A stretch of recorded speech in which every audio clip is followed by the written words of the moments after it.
101ই হবে মনে হয়, বা 111 সম্ভবত, সূরা ইউসুফের। ফাতিরাস সামাওয়াতি ওয়াল আরদ আনতা ওয়ালিয়্যি ফিদ দুনিয়া ওয়াল আখিরা তাওয়াফফানি মুসলিমান ওয়া আলহিকনি বিস সালিহিন।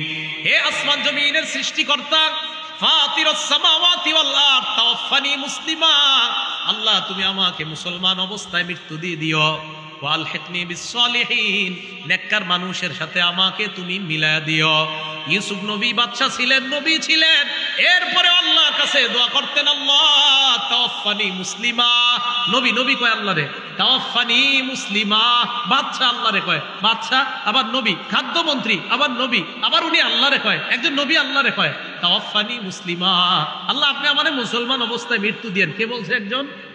একজন নবী। তা আমি আপনি কি বলা উচিত আল্লাহকে? এই জন্য আল্লাহর কাছে খুব বেশি বেশি বলা। আমি যার কাছে বুখারী শরীফ পড়ছি, আল্লামা আবু জাফর আল কাসিমি দামাত বরকাতুহুল আলিয়া, হযরতে আব্দুল্লাহপুর, বর্তমান আব্দুল্লাহপুর মাদ্রাসার শেখুল হাদিস, হযরতের মুখে শুনছি, এইটা যদি কেউ নিয়মিত পড়তে পারে ইনশাআল্লাহ আশা করা যায় আল্লাহ যদি তার এই দোয়াটা কবুল করেই নেই, আশা করা যায় হেদায়েত দিয়ে মুসলমান অবস্থায় তার মৃত্যু দিবে আল্লাহ।